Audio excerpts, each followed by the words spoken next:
Hour 2 radio program. Nice to have you with us on this Monday, the 2nd day of April, the year 2018, as we chat to you about what's going on in the world of sports. So let's go through a couple things over the weekend outside of the Final Four and get you revved up there. Got plenty of phone calls, 9 lines here. We'll get you in the mix shortly thereafter. I really got into the Ian Poulter golf story yesterday, almost like 2 years ago, and Jim Herman, who had played at Bedminster at the Trump course out there as a head pro, and Trump gave him a little encouragement, and he ended up winning the Houston Open. Then turned out I got a chance playing the Masters.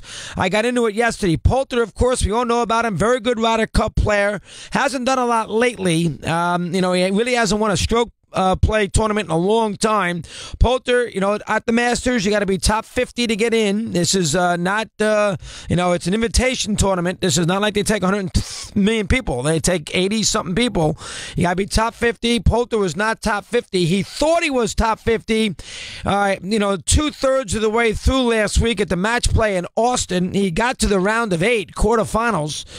You know how that worked. You're in a pool, and you had to win your pool, and your final 16. And then he got to the round of 8. He was told by a group of reporters, Poulter was, that was enough to climb him into the top 50, and then, of course, a Masters invite. Well, as it turns out, it was not. He needed to win that quarterfinal round. He got killed. Lost. So he gets knocked out, and then he decides last second, I don't know when he decided to play. Maybe he had signed up for it anyway because he wanted to play the Masters. Whatever the case, he did play Houston. I'm assuming that, maybe he was going to play regardless of what occurred at the match play. If he didn't win, he wanted to have another chance to win. He had to win a tournament now, to climb top 50. That was the match play. After that, he had to win. So he goes to Houston. He shoots a 73 on Thursday. All right, so he's got his bags packed. He's ready to go home. A 73 on the opening day. Comes back and shoots a 64 on Friday. Makes the cut. Comes up with another very good round on Saturday. I don't know what exactly it was, 66, 67, what have you. And then he's in the mix. He gets to 18 under par on Sunday. He's in great shape on a back 9. And then Bo Housley, yes, who, what, got a lot of ability, and one of these young golfers who a few years ago was I think he won the low amateur at the Masters a few years ago. Housley also needed to have an opportunity. He needed to play in the Masters. He needed to win the tournament. He has 4 birdies on the back 9. He's got a lead going to 18. Believe it or not, he was down by 3. He recovers. He has a lead going to 18. 18's a long par 4. Water on the left, bunkers on the right. A very difficult hole. Housley tees up first on 18, hits the ball in the sand on the right bunker, and then Poulter puts the ball in the middle of the fairway. Poulter puts a second shot 20 feet from the cup. Makeable birdie putt. Not easy, but he's a good putter. And Housley from the sand hits a very good shot, 188 yards, hits it about 28 feet from the cup. So Housley's up 1. They're both on the green in regulation. He putts first, Bo does.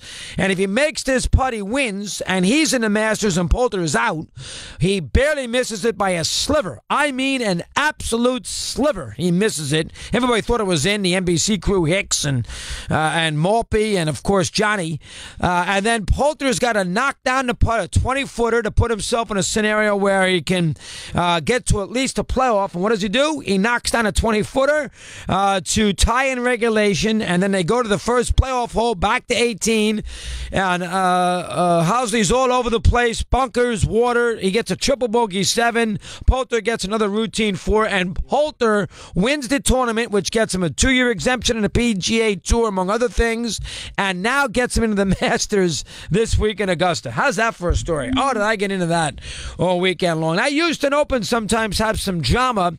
Ernie Els that 1 year, obviously Herman, and now Poulter. It sometimes has drama because a lot of players play in the event thinking that it might be their last crack to get into the Masters as far as the automatic scenario is concerned, which is the following weekend. And I got into it here Sunday afternoon. So Poulter is in the Masters now, and away we go here as far as the weekend is concerned.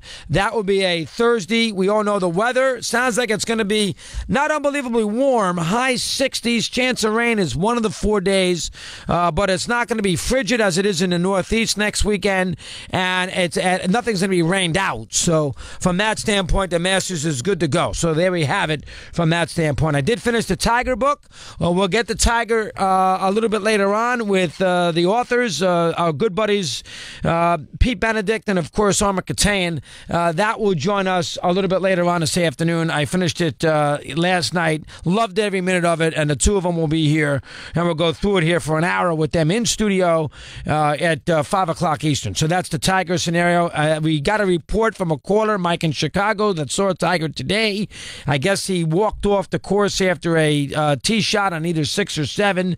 He was wondering if it was injury-related. We have not been able to get that as a follow-up. Anybody who was out there today watching, so until we get a little further clarification, a Tiger tweet, Damon Hack, whoever it might be, not a lot to go with right now, but Tiger, of course, at the Masters. I don't know what his odds are, but it'll be a fun event watching him there this weekend. It'll be a lot of juice. And by the way, Spieth played well in Houston. He finished at 16 under par, so maybe he's due to recover here and play a very, very good tournament. That's the first thing. A couple of things I want to get to with baseball that happened over the weekend. One is Aaron Boone. Some spotty things that he did on Saturday. He brought Betances in for a second inning of work, which didn't make any sense at all. A reliever trying to find his way again. He had given up a home run in his first appearance of the year. He pitched him on Saturday. He had a good 7th inning. That should have been enough. Yankees have a deep bullpen. Somehow he brought him back to the 8th in a tie game, and he ended up giving runs, home run, wild pitches, balks. Well, not balks, but home runs, stolen bases. Just not a good performance. I did not understand that. Pushing the envelope with Betances for 2 innings, 3rd day of the season after he had pitched already in the first 2 games of a series in Toronto. And then yesterday, now this is tricky, but I would not have done it, so I'll have a little laughs with this. 8th inning, 4-3 Yankees. Robertson is pitching against Toronto. It's 2nd and 3rd and 2 out in the bottom of the 8th. Chapman is a no-no for an extra out or 2 and more than an inning after he pitched 2 games in the series, so I can understand that. But Robertson walked Donaldson, DHing intentionally. He said it was his decision, but Boone should have said pitch to Donaldson. He didn't. He walked him to get the Smoke, who had hit a home run earlier in the game and was 7 for 14 against the Yankees this weekend, and coming off a very good 2017. Fouled off a couple tough pitches, gets a pitch he can handle, hits it over the center field fence, grand slam, and the Blue Jays beat the Yankees 7-4. I don't like walking the bases loaded in that situation under any circumstances. You give the pitcher no margin for error. I like to have him work with a hitter with the base open, and he let Donaldson. He was intimidated. I shouldn't be. Donaldson was a shell of himself this weekend, at least physically from a defensive purpose standpoint, but he walked him and hits the home run. There you go. That's number 1. It's not a big deal, but we're going to keep an eye on Boone carefully here this early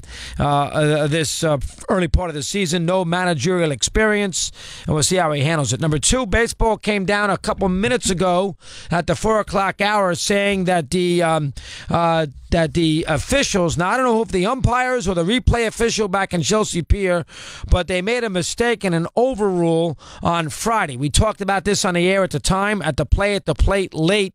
It may have been in the bottom of the 10th inning at 10-10. They called a runner for the Tigers safe on a hit to left field. I don't know who it was. Castellanos? I'm not sure who it was. Called them safe. The home plate umpire did. They went to replay, and after about 20 minutes, and it was a long time, they reversed the call and called them out. I did not think it was the proper reversal. I probably would make an argument that he did tag him, the catcher, but it was not indisputable. It was very difficult to tell, and they called him out. They reversed it, and Gardenhire got thrown out because he argued the whole 9 yards. The Pirates went on to win a game in the 13th inning, 13-10. Baseball today came out and said the umpires and or the replay official in Chelsea Pier made a mistake. The Tigers Tigers should have won the game. So if you're going to reverse, make sure it's 100%. That was not 100%. And baseball had something to finally looked at it and came out today saying that we erred. I don't know. I mean, it was the replay official. I don't know if they say that he erred because it didn't have an undisputable evidence or he erred by the actual call. Whatever it was, they said they made a mistake. Tigers should have won. So I wanted to get that out. Good job for baseball. It was a bad job at the time. I thought it was a bad reversal because it wasn't indisputable, and I guess baseball backed it up today. Third thing I wanted to mention: the Twins. The Twins were all upset at the Orioles because the Orioles yesterday in the bottom of the ninth inning, down 7-0. A young player, left-handed hitter against Barrios, who was pitching a complete game shutout for the Twins at 7-0 in the ninth inning. The player, it didn't score a run, but the player bunted and got a safety for a single, and the Twins got all bent out of shape. Dozier said something. The Twin players said not the thing to do. You got to play it better. We had a chance to steal bases in the top of the ninth, up 7-0, but we didn't do it because the game was over. We played the game, the unwritten rule deal. We played the game the proper way. You can't bunt in that situation. The kid's a young kid. I would have said something Dozier said at second base, but I didn't, based on the fact that they got a lot of veteran players there, so they'd make it clear. So the Twins are pretty annoyed. Now, here's the problem. You ready? The Twins in the ninth inning with a 7-0 lead against a lefty hitter that you and I have never heard of, Shane Cisco. We're in a shift. If you are playing a shift in the ninth inning with a 7-run lead and a kid bunts down the third base line when Sano, the third baseman's basically on a second base bag, you have nobody to blame but yourself. If you're playing a shift with a 7-0 lead in the bottom of the ninth inning, I can't hear you moan and groan about the kid bunting in the ninth inning. That, to me, is a joke. A joke. And the Twins went crazy, blah, blah, blah. That's stupid. That's dumb. Don't shift. If you're going to shift, you can't blame anybody for bunting. I don't care what the score is. So I wanted to get that on the board. That's number 3. Number 4, how'd you like to be Gabe Kapler this past weekend? What a brutal 3 days he had. The Philly manager who the Phillies hired from the Dodger chain after they fired McCannon, who had done a good job and had gotten a contract extension. Did you see the scenario about Kapler this weekend? Well, let me give it to you in case you missed. Number 1, on opening day, he didn't play Herrera, the center fielder, who got a $30 million contract a year and a half ago and was an everyday center fielder last year for the Phillies, and he didn't start him in center field because he was 5 for 29 lifetime against Tehran, the Brave starter. Well, what? Opening day? You're not going to let the kid, it wasn't a righty-lefty thing. You're not going to let the kid start on opening day? I mean, geez, you gave him $30 million. Stop with the freaking binders and the books and the planning. How do you not play the kid on opening day? That's the first thing. Second thing, in that same game, and we discussed this, 5-0 lead, bottom of the 6th inning with Aaron Nola, who has only thrown 68 pitches, and it's 5-0 Phillies, man on first and 1 out. And he goes to his bullpen. What happens? Braves do this, Braves do that. Next thing you know, Markakis against a Philadelphia bullpen that will not be confused with Norm Charlton, Rod Dibble, and Randy Myers, the McNasty boys in the 90 Reds, all right? Goes to his bullpen. They give up 8 runs and lose the game 8-5. That's number 2. Number 3, after they lost the game the other day on Saturday, 15-2, he said, well, we're a playoff team. Hey, Gabe. The team hasn't won 75 games in 100 years. Can we not talk about playoffs yet? Third game in. That is ridiculous. Number 4, did you know that in that 15-2 game, Kapler let a utility pitcher pitch an inning of relief, a utility infielder, an inning of relief? And it was the earliest that a non-pitcher had pitched in a game in the major leagues since 1924. Did you know that? So Kapler, third game into the season, down 15-2, used a utility infielder to pitch an inning against Atlanta. Now you say, what's the big deal? Well, I'll tell you why he did it. Did you know the Phillies in this weekend series against the Braves used 18 pitchers? 18. They played a 3-game series to start the year, and they used 18 pitchers. And to cap it all off, one last thing on our little buddy Gabe. Did you know Gabe came out in the 6th inning Saturday at 5-2 to make a pitching change, and there was nobody warming up in the bullpen? So they had to bring a guy in from the bullpen who hadn't warmed up yet. And Jerry Lane, the crew chief in the umpire, crew chief in this series, said, I'm not getting a kid hurt. He's got to pitch on the mound extra 5 or 6 pitches to get him ready. And then Snitker, the Brave manager, who's up 5-2, to further embarrass Kapler, ran out in the field and went absolutely nuts and got thrown out of the game. Because Gabe went to the mound for a pitching change, pointed to his left hand to take his starter out, and the guy wasn't ready to pitch. There's nobody in the bullpen. This is the guy that these front offices, what they want to do is they want to hire managers who they can control. And Kapler said that here's the other thing that Kapler said over the weekend. You ready? Kapler said, I'll pick a day. You know what, guys? To the media, April 22nd, whoever they play, I know what my lineup's going to be already. So they might have a player who the day before goes 5 for 5 for the cycle. But he's not going to play on April 22nd because Gabe's got his lineup all etched in stone for the 22nd day of April. Now, what are we talking about in baseball? Do we have one? A Gabe Kapler cut? Just have some laughs. Hit it.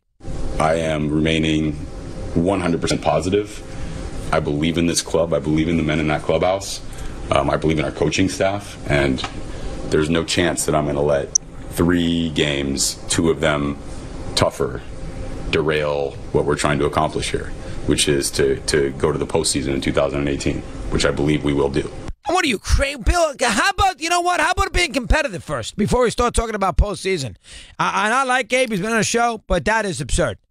A, he's got a plan of who's going to be in the lineup 2 weeks hence.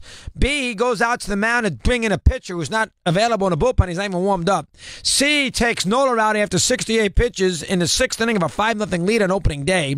D, he lets a utility infielder pitch an inning in relief, which hasn't happened this early in the season in 100 years. And then E, he does that because he's stuck because he's used 18 pitchers. 18!